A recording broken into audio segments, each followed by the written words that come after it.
Hello everyone, I hope you're all doing super well. On behalf of the SAS, we are so excited to have you participate in the 2021 Fort Carlton Public Field School. This presentation will give you the ins and outs of archaeology at the fort and what excavation is really about. I'll be giving you an overview in a second. If you have any questions at all, I'll have contact information in the end, so you may be able to contact us later on. If you have any questions along the way, just write them down so that they're ready to send along to us. If not, we'll be at the fort as well, so you can ask us there. Just so you know who's talking to you about archaeology, my name is Christy Fender. I am a summer student at the SAS. My position is collections assistant. And just a little bit about myself. I grew up in southern Saskatchewan, close to really cool archaeological sites like the St. Victor petroglyphs. I am a recent graduate of Archaeology, Bachelor of Science at the University of Saskatchewan, and I'm also working towards a degree in environmental biology. I'm also currently enrolled in the master's program in archaeology at the U of S, and I hope to focus my thesis on archaeological sites at risk due to climate change in British Columbia. I've worked on different sites around Saskatchewan, and I've also worked on sites in British Columbia. I really hope to be getting to know you guys well. We're really excited to meet you all. You guys come from different backgrounds, so it'll be really interesting to bring that forward. And I really hope that this field school is enjoyable for you all. This PowerPoint was also made by an SAS intern along with myself. Her name is Alexis Bodner, so shout out to her for making my job way easier with her awesome research. And let's get started. Just to give you guys a brief overview about what you'll be learning about, we split the presentation into 4 main sections. The first of which is Archaeology in Saskatchewan. We'll be learning about what archaeology is, what archaeologists do, the artifacts you can find here, and a little bit about Saskatchewan prehistory. The second section is Fort Carlton history and what you might find there. This is to give you a little bit about the background information at the site we'll be digging at. The third section is common field practices by professional archaeologists. This ties into the fourth section, excavation at Fort Carlton. We'll be listing safety procedures and how you will be excavating at Fort Carlton. The fifth section is contact information for any questions you might have, so you can email or call us. So with that, let's begin. So first, we are going to dive into what archaeology is as a field and what archaeologists and archaeology students do. The field of archaeology focuses on the study of human history and culture primarily through physical evidence and materials, but it also uses information from various other sources. Researchers often work with physical evidence from archaeological sites, but also use historical texts, oral histories, ethnographic research, religious and spiritual avenues, as well as other information provided by non-related fields.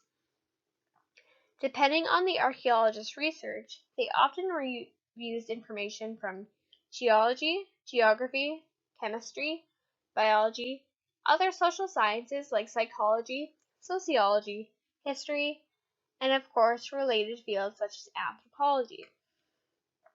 Archaeology focuses on the past, but often produces information that can be used for future study.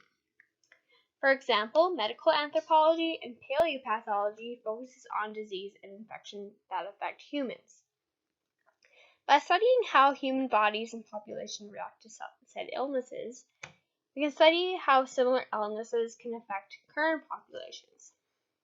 For my own research, I'm looking into how climate change impacts archaeological sites around Canada, and what appropriate steps we need to take in order to preserve and save these sites.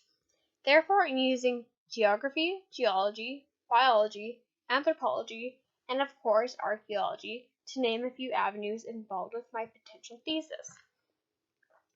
Archaeology looks at all avenues of evidence and knowledge to be better prepared to understand all parts of human history. The most common method of archaeology is excavation of archaeological and historical sites, which we'll be doing at Fort Carlton. But there is so much more to archaeological practices than excavating. This is partly why at most universities there are multiple other required non-archaeology classes to complete a degree. Background research is necessary for research. Researchers must know the history of the area, the human and animal population, culture, and geography so they are not digging blindly. After research, excavation, and collection of artifacts and materials comes one of the most important parts of research, analysis. There needs to be a reason as to why archaeologists research areas as well as a level of interpretation. What does all the information collected tell us? And why is that information important? These questions are what drives research in the field. Archaeologists must record and collect as much information as possible since you only have one chance to excavate any site. This method of research destroys a site. Once the dirt is removed, you cannot replace it in the exact position as before. This is why there is so much more to the profession than just digging. The focus in Canadian archaeology today is reconciliation between the field and Indigenous populations, decolonization, and repatriation of Indigenous remains and artifacts that are then returned to their respective communities. There is a great shift from academia only involved in internal relations to the inclusion and accepting guidance from the relative Indigenous communities. The archaeology in Canada pre-European contact is Indigenous history, and all relevant parties need to be included. The field is becoming more inclusive and has resulted in a more holistic study of human history. There are so many different careers available in archaeology that are not strictly academia. Most projects are collaborative and involve multiple companies, organizations, and institutions. Careers in archaeology can be broken into 6 categories: academia, museums, government, consulting, community, and organizations or nonprofit. Academics are primarily focused in institutions like colleges and universities. This includes both teaching and research from all education levels. Museums often display and house artifacts and other physical archaeological materials. This includes all levels of workers and curation.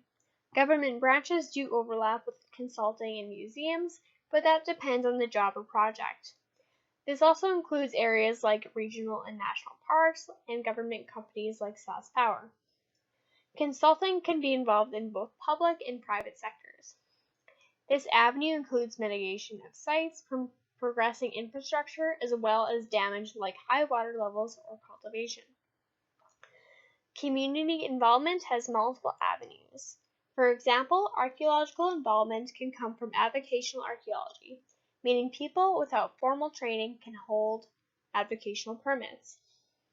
This regulates the cans and cannots of collection and excavations. The Saskatchewan Archaeological Society also fit into the community category, but often has multiple partnerships with the other career categories, which leads into organizations and nonprofits. Saskatchewan may not look like it, but there are vast amounts of archaeological material present, just not in the way media often represents archaeology. Generally, the public is more familiar with Egypt's pyramids than they would be with sites such as Saskatchewan and Fort Carlton, just to name a few. Most material here is subsurface, although there are a few surface structures. Common features here are primarily made of local materials such as field stones to make teepee rings, medicine wheels, and stone cairns. The majority of the materials found are lithic or made of stone, bone, or antler. Materials such as wood or cloth that are more prone to degradation can be found in ice sheets and glaciers in Canada, but not specifically in the province. The archaeological record in Saskatchewan is assumed to begin around 12,000 years ago, around the time that the glaciers receded, and more livable area was available. One of the most common materials artifacts are made from in the province is lithic material. This material preserves very well in the archaeological record. Lithic is basically just another word for rocks and minerals. Since lithic material was accessible here, it was used to make a wide array of tools. There are two main categories that reference how a stone tool is made: knapped and ground. Knapped tools are sources from various types of outcrops. For example, materials like quartzite and obsidian are common types of lithic material used for tools. There are both sources from within and outside the province that were utilized for tools. Knapped tools are created by breaking off a large chunk of material from an outcrop called a core. Then the core is broken off into intentional pieces called flakes. The core itself, when it became smaller, would usually be formed into a tool. Cores were usually covered in a similar lithic material, which was not great for lithic tools. This is commonly referred to as a cortex, which is the outside of a rock as you would normally see. This would be removed before flake removal to create a stone tool. Some artifacts found still have small areas of cortex present. Flakes are broken off by hitting what is considered the top of the core, called the striking platform. This is used to knock off the pieces of lithic materials from all sides. Flakes are then used as is or further formed into desired shapes. Groundstone tools require less expertise to make, but are much more time-consuming. When making knapped tools, the individual must have some knowledge as to how the material breaks, whereas a groundstone tool production is just grinded and abraded by a harder and much more dense material into a desired shape. Groundstone tools are made from materials like granite, rhyolite, and basalt. They are usually abraded by other rocks and polished to smooth out the material. Projectile points are split into three major types: spear, dart, and arrow points. Spear points are generally common within the 11,500 to 7,500 years ago range. Dart points are around 7,500 to 1,350 years ago range. And arrow points are more recent, present around 1,350 to 250 years ago. Projectile points have similar triangular shapes, but range in size and flaking patterns. Points hold a general trend, decreasing in size and thickness the later the point is dated to. Each main category is broken into different types that are regionally specific and can differ from country to country. Projectile points are formed by flaking. Flaking can be further broken down into two groups: pressure flaking and percussion flaking. Pressure flaking is done by just the application of pressure to the intended material, which can be executed by using a harder material to snap off small pieces of rock to shape into the desired form. Percussion flaking is done by hitting the rock to break out sections of lithic material. This can be executed by hard hammer percussion flaking, which is the use of a harder material, usually hammerstone.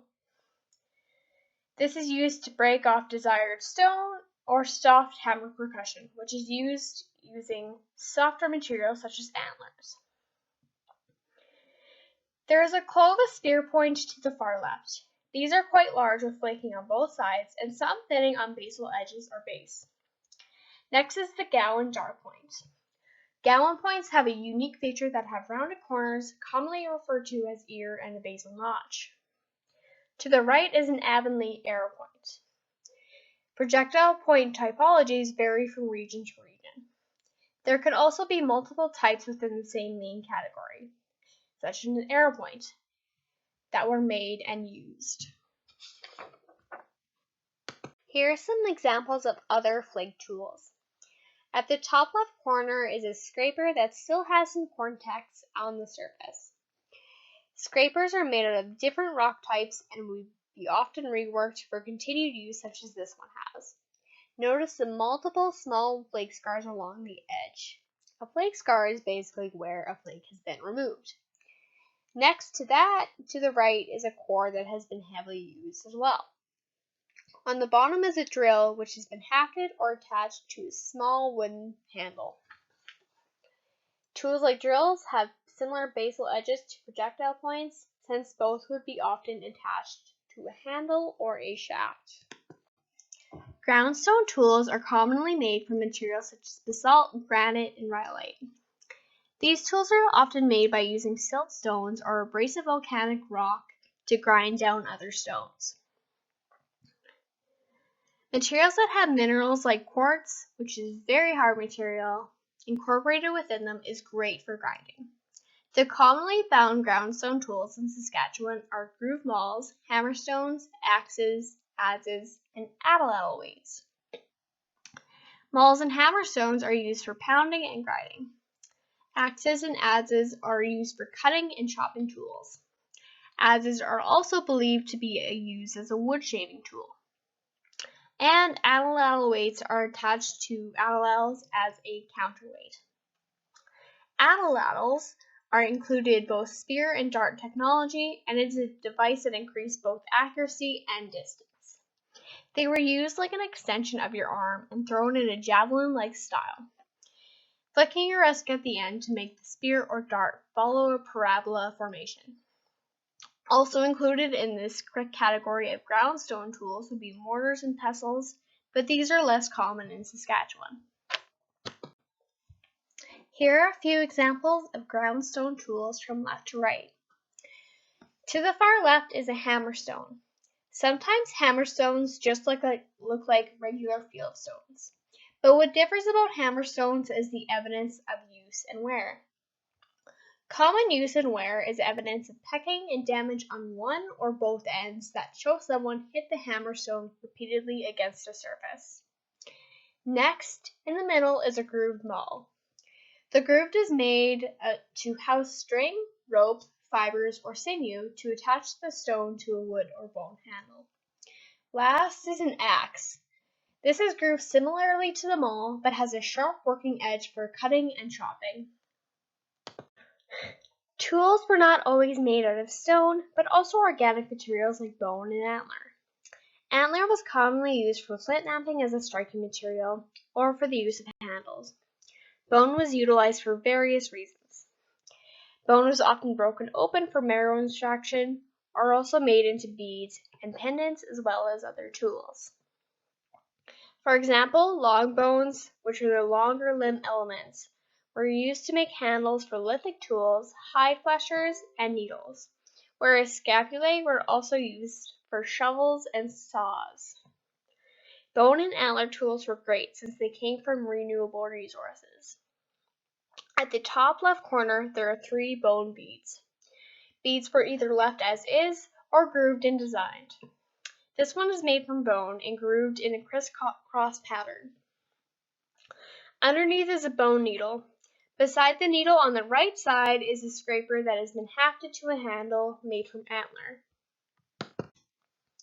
There are ceramics present within the province, but much less concentrated than faunal remains and lithic remains. Ceramics are usually more commonly kept for the continued use for a more sedentary lifestyle. But since the people of Saskatchewan were not sedentary, they did not carry around large ceramic vessels. These take up a lot of room and can be very heavy, which doesn't make any sense if the groove moves around fairly often. Pottery was traditionally made by shaping clay that contained temper. This is a gritty substance like sand or silt, and then it's fired or heated before use. The archaeological record for pottery in Saskatchewan is approximately 2,000 years before present. All the pottery found here has a similar cone shape or with a rounded bottom. The clay was usually formed by hand and handheld tools. This usually is what gave pottery design and texture. One common hand tool was a paddle, and this often was used to design or imprint on the pottery. The maker's hand was inside the vessel to guide as the paddle was tapped against the outside to smooth out lines before the firing process. From left to right here, these are all ceramic sherds. A sherd is just a broken piece of ceramic. On the far left is a typology called Selkirk coil pottery. Coil pottery was just created by rolling long strands of clay and timber, then layering the strands into the intended shape. These were usually smoothed out by paddle and anvil methods. Body sherds are just broken pieces of ceramics that are not a part of the base or rim, usually with minimal diagnostic features like the photo in the middle. On the right is an example of a rimmed ceramic sherd. The design along the edge depicts what design would be around the entire lip of the open end of the pottery. A feature is something archaeological that cannot be picked up or carried around. Some common features found here include hearths or fire pits, teepees, stone cairns, and medicine wheels.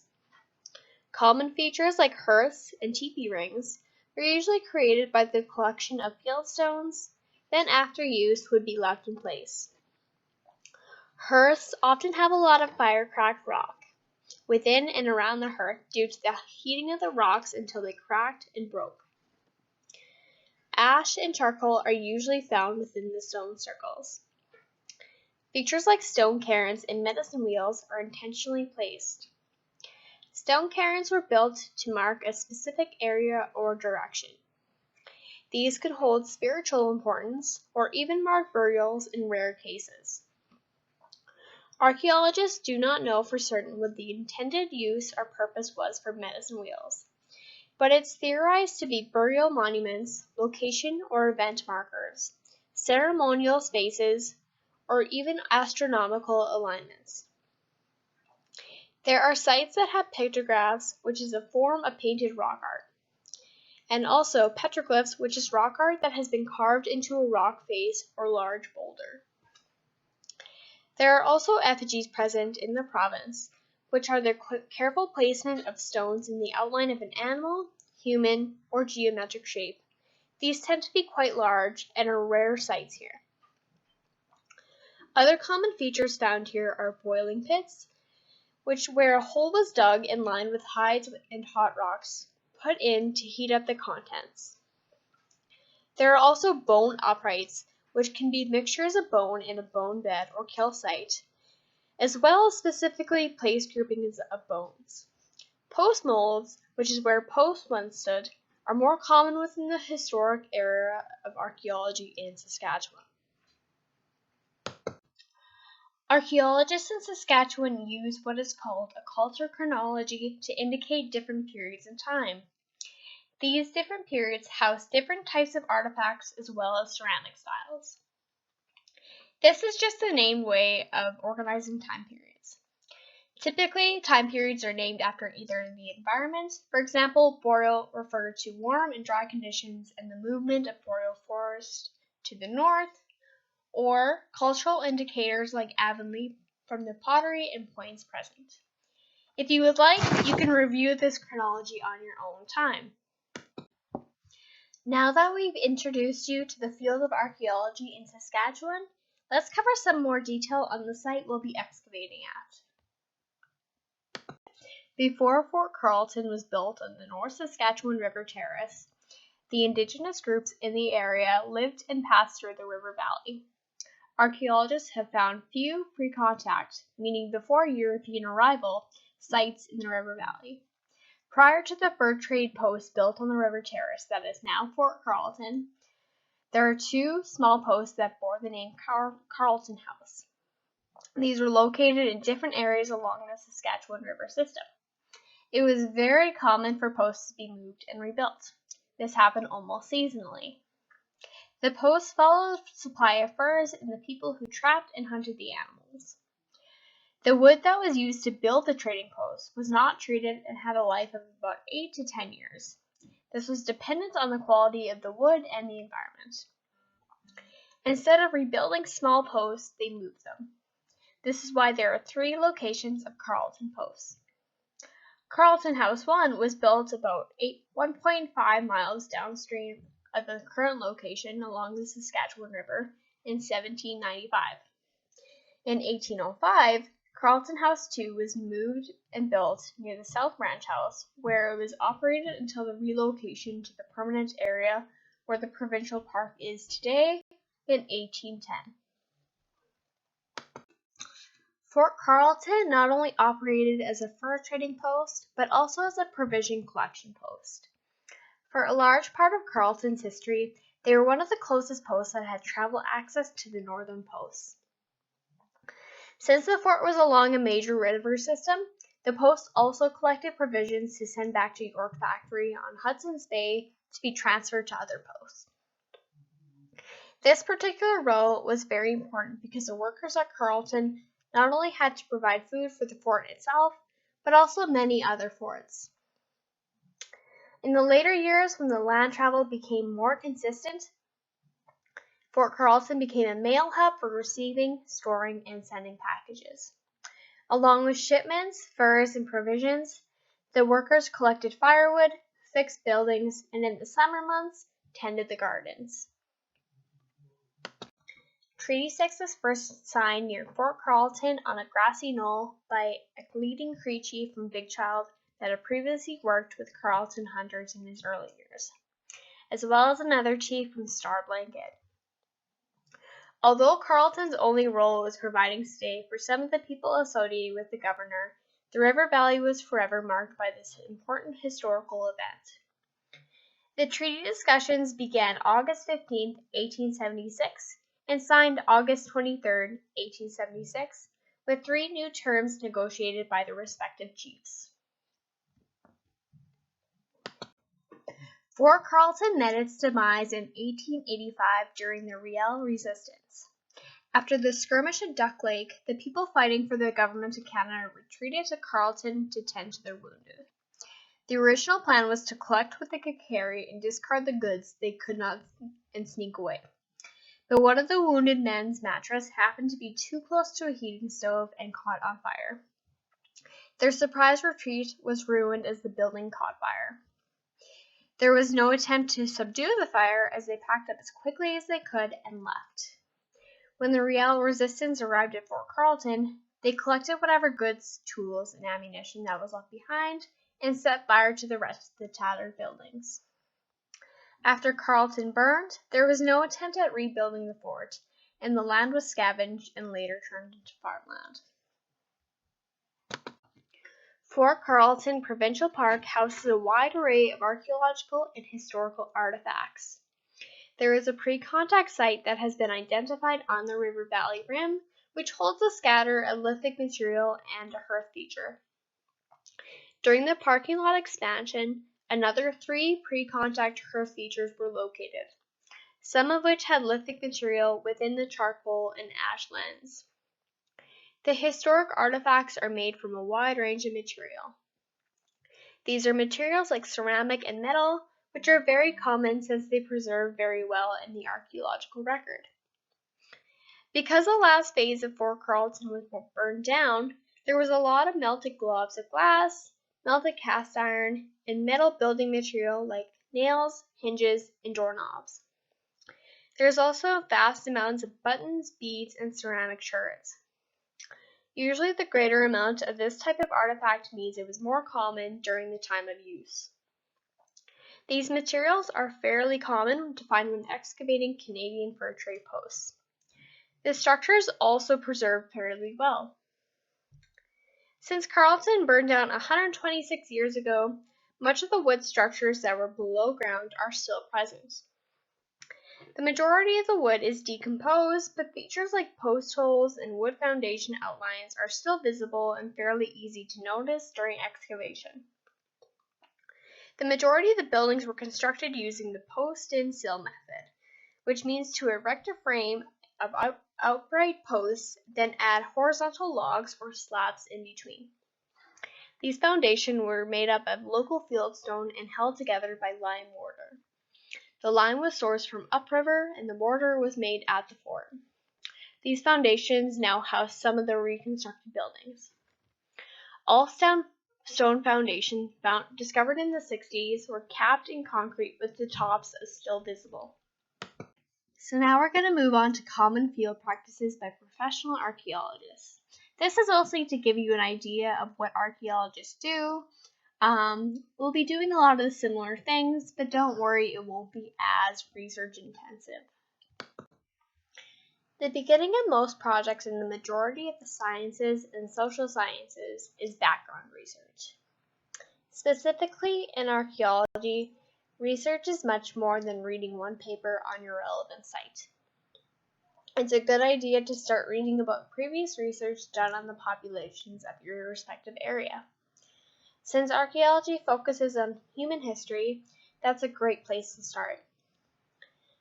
Next avenues of research depend on the subject's focus.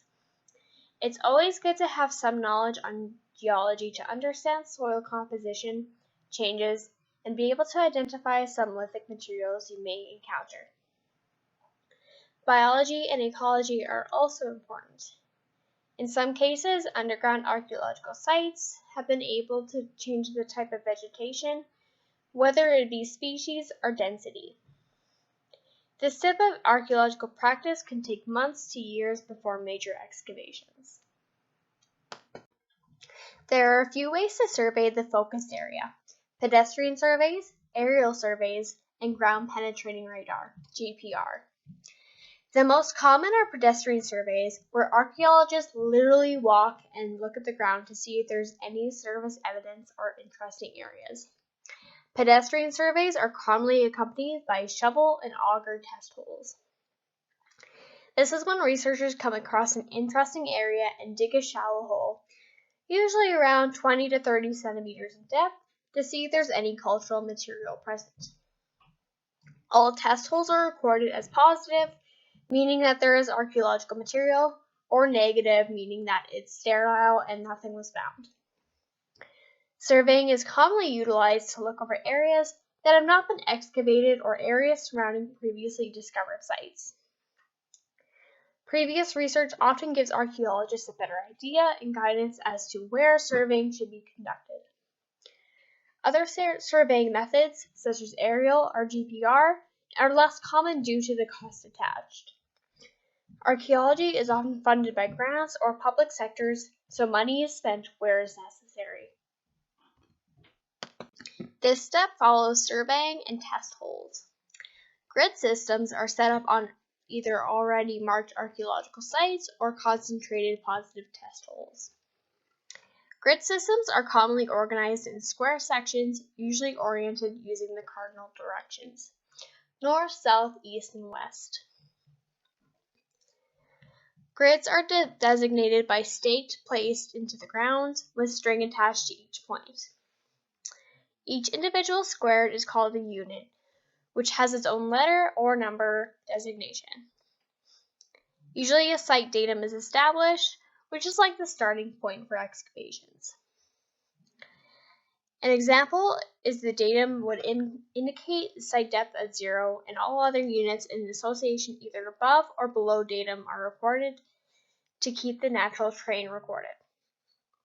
Each unit has its own datum, which is used for recording depth of your unit levels and position of the artifacts. Units are often 1 meter by 1 meter and excavated within that border. The grid system is in place to organize the site area and make recording easier. This does not always mean that every square unit is excavated, nor that all units would be located side by side. Archaeology utilizes a wide range of tools and devices during research, but the most common tools are ones that you might find in your own home. Primary tools for actual digging are trowels, brushes for delicate work, shovels, and hand-turned augers. Secondary tools include dustpans and buckets to collect dirt, and screens to sift dirt for anything that was missed during excavation. Levels and measuring tapes are used to measure the depth of the unit, artifacts within units, inclusions such as roots, and large natural stones. Other tools used include snips or scissors and saws for cutting roots out of the way.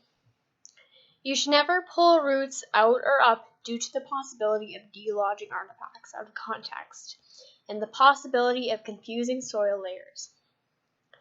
For artifact recording and collecting, Artifact cards are made prior to record what the artifacts are and where they are found.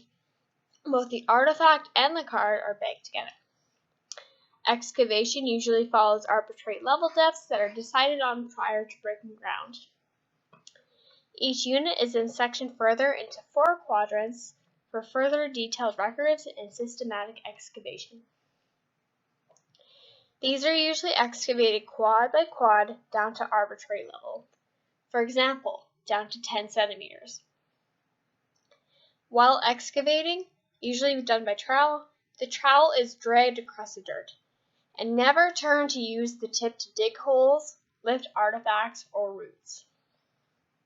This can damage the artifacts themselves, the positioning, and can cause damage to natural soil levels.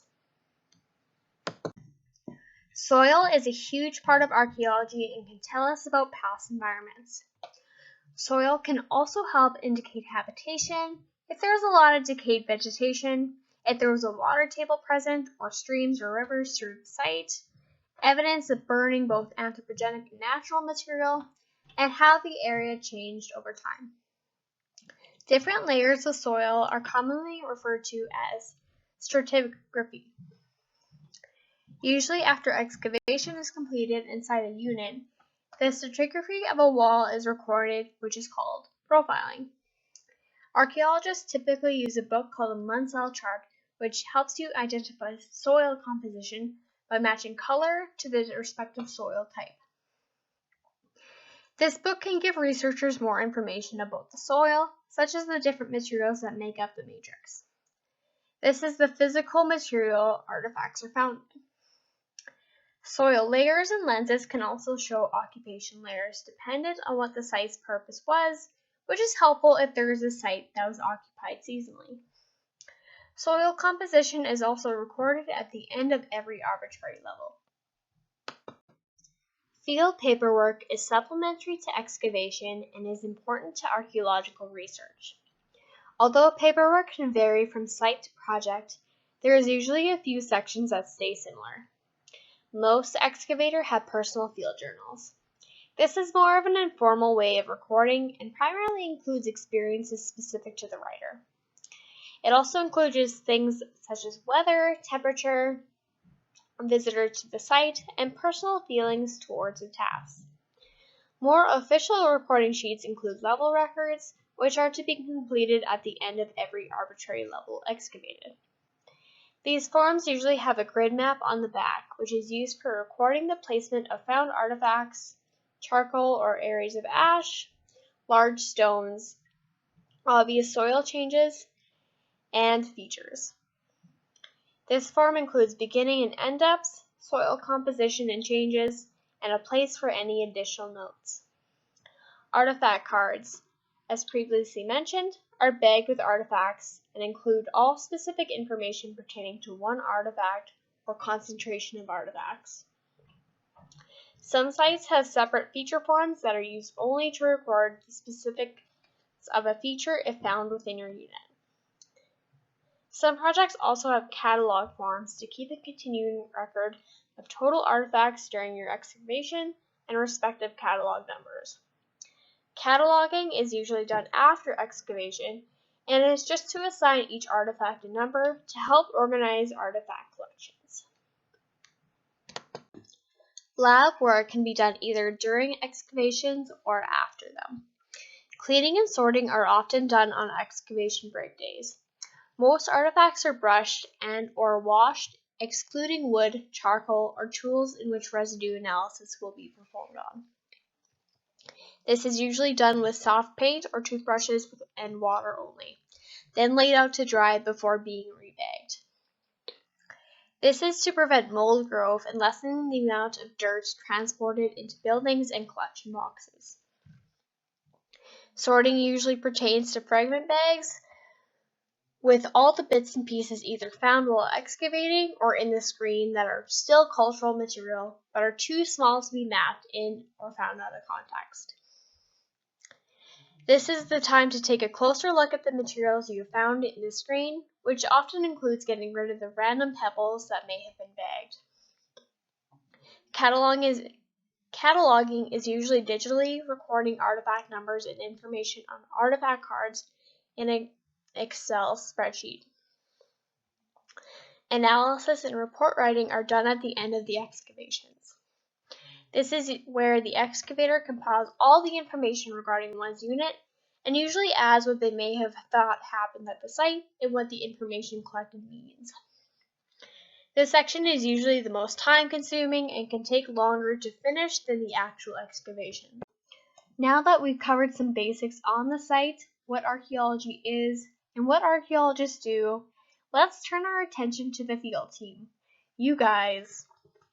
While this presentation is long and full of information, I can assure you that excavation is, from my own personal experience, so much fun. Before getting into the field, it is extremely important to know how to excavate and what we will expect you to do. If you run into any trouble or a question, we are always there to help out. First, before we get into any excavation methods, we must address safety. This is the most important part of archaeology. Your safety and well-being is the most important to us. There are a number of hazards in the field, such as large rocks you might trip over and the pits themselves. Do not run. The safest way to get around an archaeological site is to walk carefully, paying close attention to your surroundings. Please don't lift anything that is way too heavy for you. We don't want you throwing out your back. Stay away from edges of the units. They can crumble under your weight. And do not step into the units unless you've been told it is safe to do. Smoking is not permitted at the site as a fire hazard. Now, I know many of you have received at least your first vaccine, but we are still in a pandemic, and everyone's health and safety is our top priority when it comes to excavating. If you have any symptoms, please email us or call us. You may be asked to stay back from fieldwork. Maintain a respectful distance of 6 feet away from each other. Wear a mask as much as possible. Households will be placed together if necessary, and each of you will receive a dig kit to minimize shared material. Because we are inching towards the north, there have been bears in the area. Don't worry about them, but remember to be bear aware. These are mostly black bears and are typically shy and will not bother humans. They may be curious about us. They hang around the forest and tree areas. If this is a concern going to the washroom, bring a friend or let someone know where you're going. If you see one close, make loud noises and appear bigger than you are.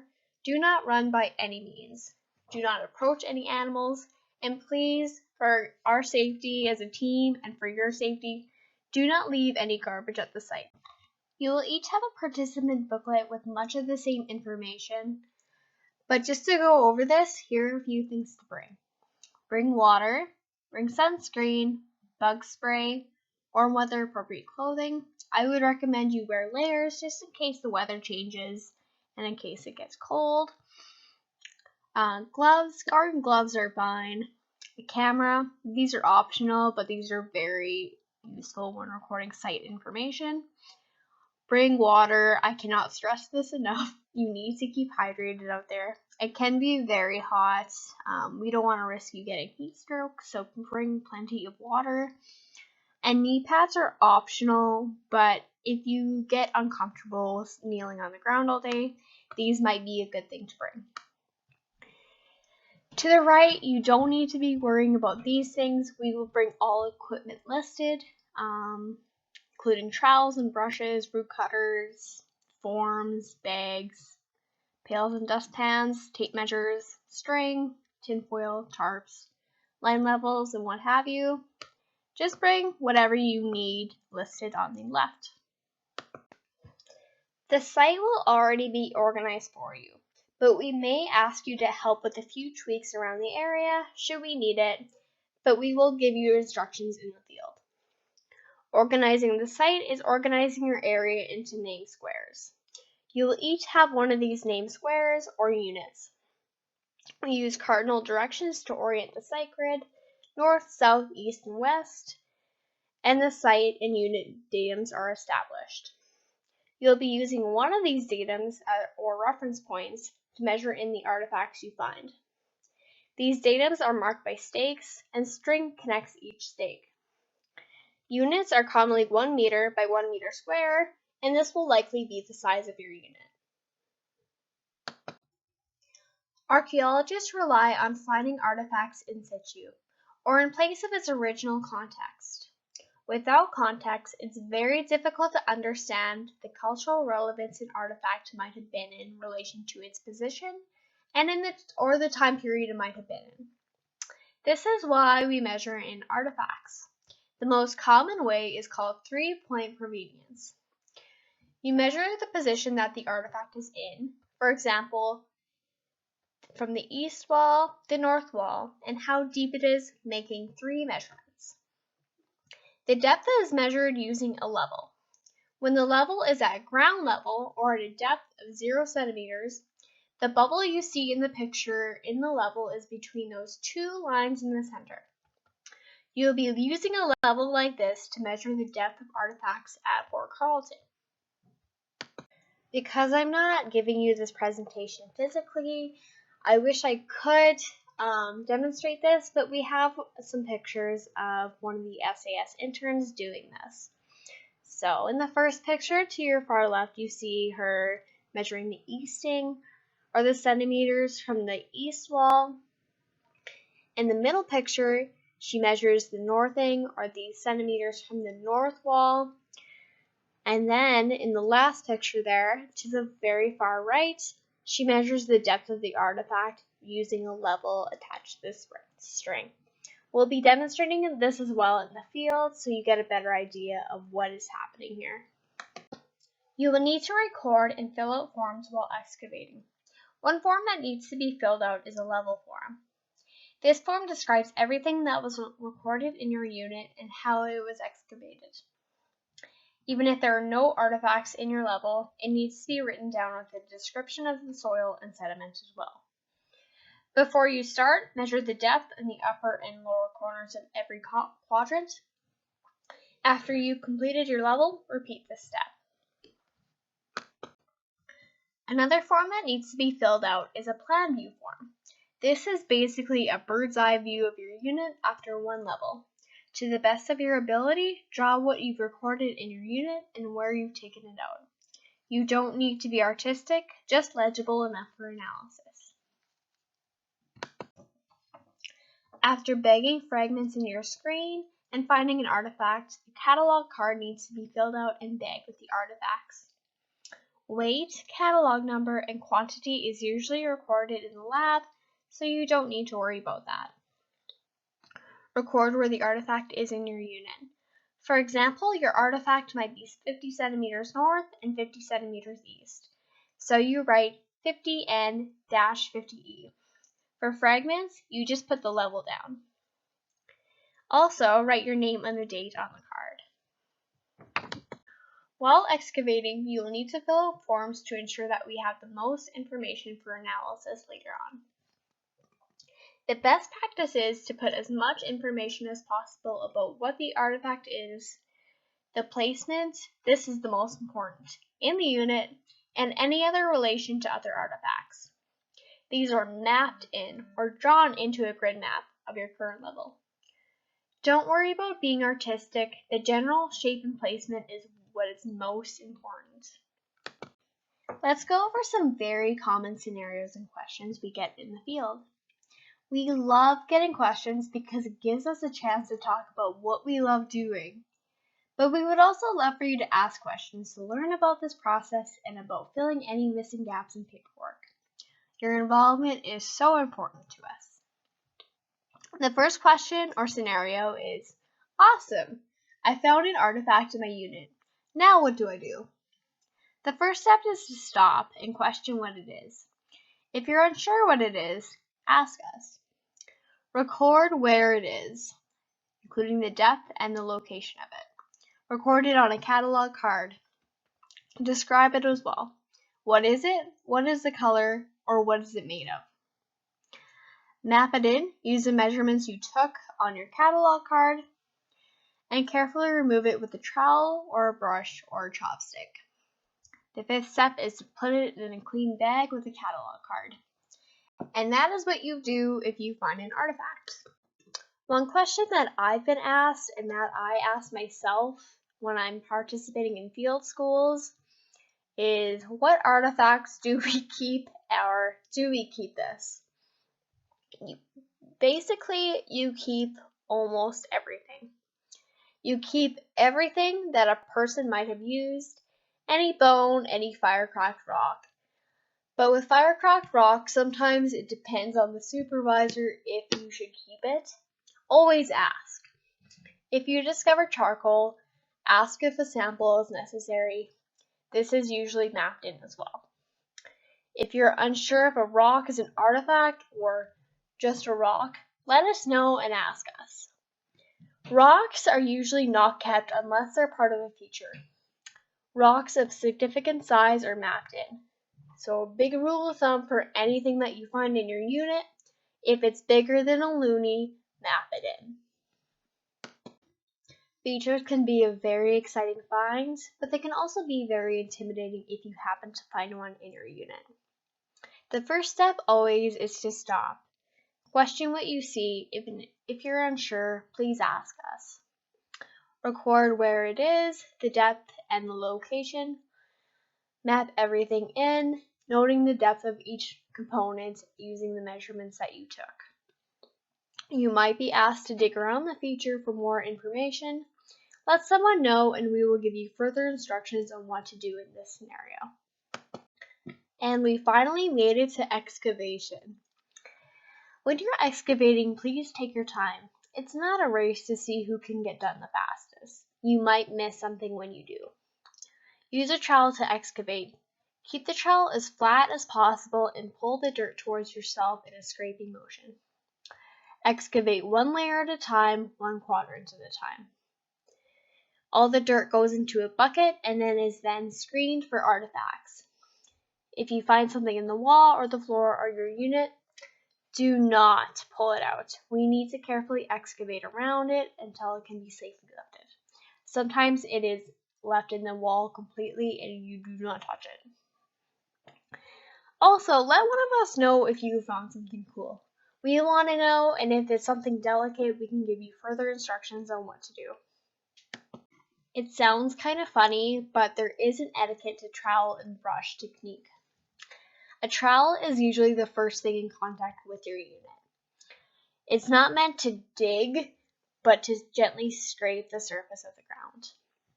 Hold it comfortably in your hand. You'll be using it likely all day. And the flatter that you make your surface, the easier it is to excavate and map it. If you come across an artifact, use a brush and brush gently around the artifact to unearth it. It might be delicate. Use a brush especially with bone. When bone is underground for a long period of time, it can crack and crumble quite easily. Screening lets us see the tiny things that we might miss excavating. After your bucket is full from one quadrant, carry the bucket to the screen and pour part of the bucket over the screen. If the bucket is too heavy, please ask for assistance. We do not want you throwing out your back. Shake the screen until the dirt is removed and you can see individual objects. Examine any large rocks. These are usually not cultural, but if you're unsure, ask. Again, sometimes a rock is just a rock, but we would rather you question than assume. Most are small bone fragments or flakes. If you are unsure if something is an artifact, please ask us. Bag all fragments and artifacts with a catalog card labeled frag bag. When you make a card, make sure that lithics are separate from bone fragments and so on. When you are finished, tip the screen over to clear the screen of debris. Excavation, in many archaeologists' opinions, is the most exciting part of archaeology. Personally, being the first person to touch something in hundreds or even thousands of years is one of the coolest parts of this profession. It can be very labor intensive, so stretch, apply sunscreen often, and of course, keep hydrated and cool. You can stay as long as you would like and feel comfortable with. Again, we love questions and nothing is too simple to ask about. We love to help. And most of all, have fun with it. Excavating can be very therapeutic too. If you have any concerns or questions about this presentation, please give us an email or a phone call. I hope you enjoyed this presentation and it gave you plenty of information. Your participant booklet has much of this information already, and we will definitely help you get started on your units. We are so looking forward to seeing you out there. Stay safe and stay curious. See you soon.